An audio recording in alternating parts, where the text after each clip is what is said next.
Nandito naman kami guys. Pahong kami ng bundok. Ngayon yung karabaw na hinihiladahan namin. Oh. Ito yung kapatid ko. Kasama ko. Ngayon po yung karabaw. Tama lang. Iniwan mo ako.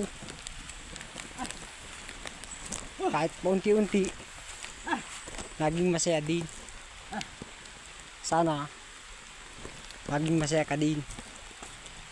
Sa oras ng kagipitan. Sana yung kayanin. Lahat ng mga problema, kalungkutan, dapat kayanin natin. Dahil habang nabubuhay tayo dito sa bundok yung ibabaw, isa lang ang buhay natin, dapat natin iingatan. Dahil yung mundo natin ginagawa-lawan, di natin alam kung saan tutungo, kung hanggang kailan ang ating buhay. Hanggang dito na lang po guys ang aking video. Maraming salamat po sa inyong pakikinig. Malayo-layo pa po ang aming pupuntahan. Malaman na lang po ninyo sa susunod na video ko kung nasaan kaming lugar.